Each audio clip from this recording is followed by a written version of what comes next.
Hello, welcome back to my channel and to another reaction video. This time we'll be checking out the video titled History of Japan. Japan is an island by the sea filled with volcanoes and it's beautiful.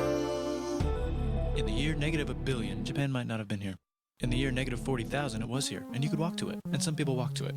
Then it got warmer, some icebergs melted, it became an island, and now there's lots of trees, because it's warmer. So now there's people on the island, they're basically sort of hanging out in between the mountains, eating nuts off trees, and using the latest technology, like stones and bowls. Ding dong, it's the outside world, and they have technology from the future, like really good metal and crazy rice farms. Now you can make a lot of rice really quickly. That means if you own the farm, you own a lot of food, which is something everybody needs to survive. So that makes you king. Rice farming and rice kingdoms spread across the land, all the way to here. The most important kingdoms were here, and here. But this one was the most important, ruled by a heavenly superperson, or emperor for short. Knock knock, get the door, it's religion. The new prince wants everyone to try this hot new religion from Biekt. Please try this religion, he said. No, said everybody. Try it, he said. No, said everybody again, quieter this time. And so the religion was put into place, and all the rules that came with it.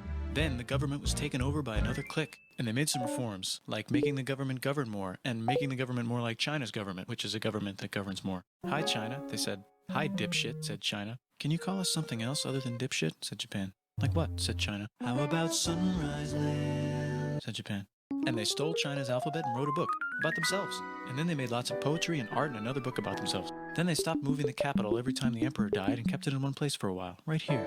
And they conquered the north, finally. Get that squared away.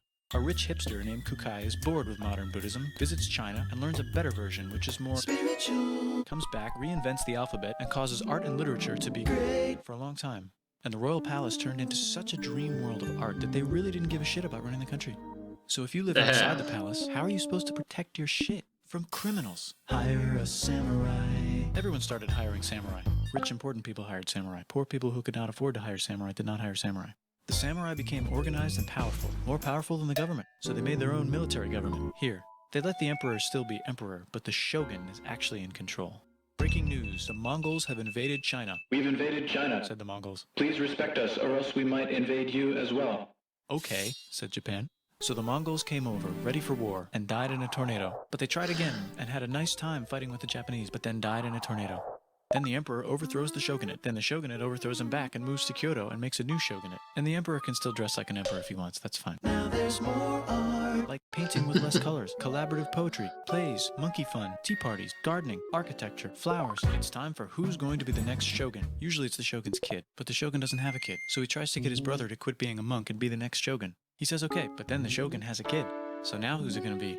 Vote now on your phones. And everyone voted so hard that the palace caught on fire and burned down. The shogun actually didn't care. He was off somewhere doing poetry. And the whole country broke into pieces.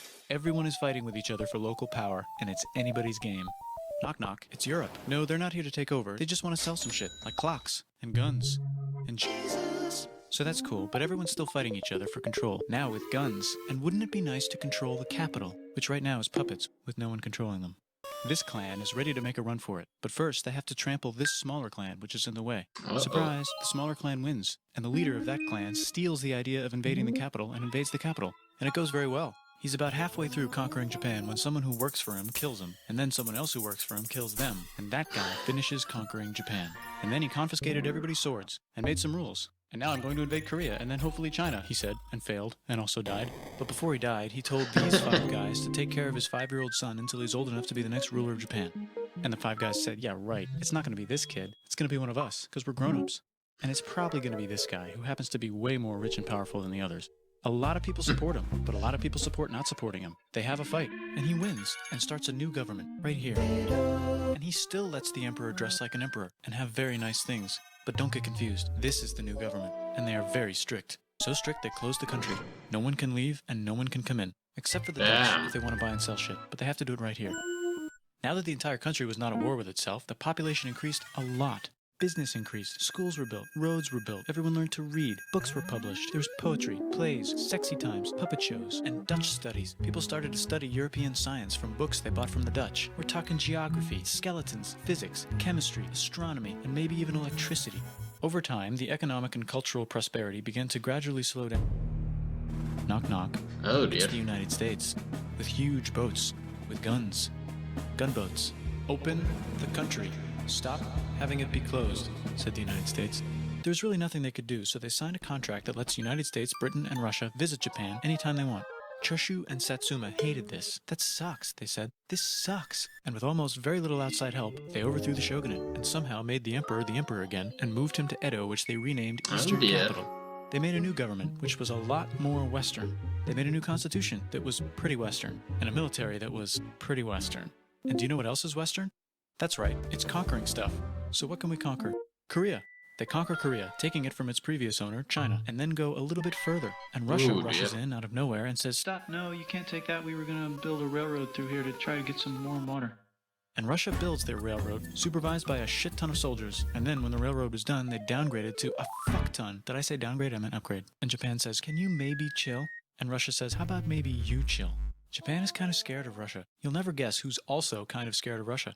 Great Britain. So Japan and Great Britain make an alliance together so they can be a little less scared of Russia. Feeling confident, Japan goes to war against Russia, just for a moment, and then they both get tired and stop. It's time for World War I. The world is about to have a war because it's the 1900s and weapons are getting crazy, and all these empires are excited to try them out on each other. Meanwhile, Japan has been enjoying conquering stuff and wants more. And the next thing on their list is this part of China and lots of tiny islands. All that stuff belongs to Germany, which just had war declared on it by Britain because Britain was friends with Belgium, which was being trespassed by Germany in order to get to France to kick France's ass because France was friends with Russia, who was getting ready to kick Austria's ass because Austria was getting ready to kick Serbia's ass because someone from Serbia shot the leader of Austria's ass. Or actually shot him in the head. And Britain is currently friends with Japan, so you know what that means. Duh, Japan should take the islands. Which they wanted to do anyway, so they called Britain on the telly to sort of let them know. And then they did it. And they also helped Britain a little here and there with some errands and stuff. Now the war is over, and congratulations, Japan, you technically fought in the war, which means you get to sit at the negotiating table with the big dudes, where they decided who owns what. And yes, Japan gets to keep all that shit they stole from Germany. You also get to join the post-war mega alliance, the League of Nations, whose mission statement is to try not to take over the world. The Great Depression is bad, and Japan's economy is now crappy, but the military is doing just fine, and it invades Manchuria. In the League of Nations, it's like, no, don't do that. If you're in the League of Nations, you're not supposed to take over the world. And Japan said, how about I do anyway? And Japan invaded more and more and more and more of China, and was planning to invade the entire East. You've got mail. It's from Germany, the new leader of Germany. He has a cool mustache, and he's trying to take over the world and needs friends. This also got forwarded to Italy. They all decided to be friends because they had so much in common. It's time for World War II. Germany is invading the neighbors. Then they invade the neighbors' neighbors. Then the neighbors' neighbors' neighbors, who happened to be Britain, said, holy shit. And the United States started helping Britain because they are good friends, and started not helping Japan because they're friends and our friends are not friends. Plus they're planning on invading the entire ocean. The United States is also working on a large, very huge bomb, bigger than any other bomb, ever, just in case.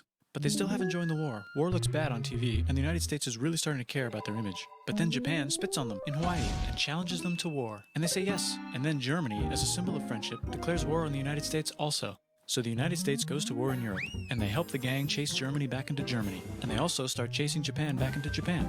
And they haven't used the bomb yet, and are curious to see if it works. So they drop it on Japan. Oh. They actually drop two.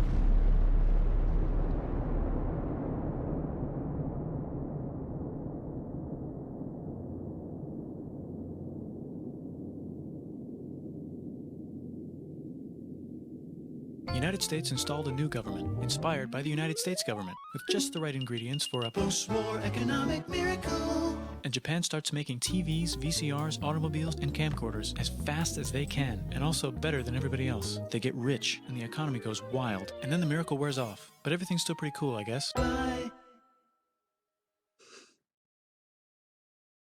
Okay. Well, there you have it, folks. History of Japan. That was a... I have to admit, this video had a very fast pace. It was hard to keep up, and I wanted to comment, but by the time he had already moved on to other stuff, so I just tried to follow. But yeah, this was a great video, and I'm not an expert on Japan or anything. I know a little bit from here and there. I have to admit that the prehistoric Japan stuff was complete new stuff to me. I know little from when the shogunate was formed, from that onwards, I know a little bit. But yeah, and it ended on the 1991 economic crash. I know that.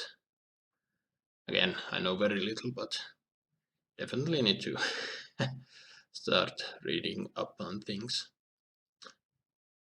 But yeah, it's surprising how much stuff he can say in such a short time in a funny way, but yet in a very informative way. But anyway, what do you guys think? Write your thoughts down below. If there are videos you want me to react to, you can suggest them down below in the comment section. I will do when I have the time. Hope you enjoyed my reaction. Drop a comment, drop a like, subscribe if you want to, and I will see you on another video. Bye.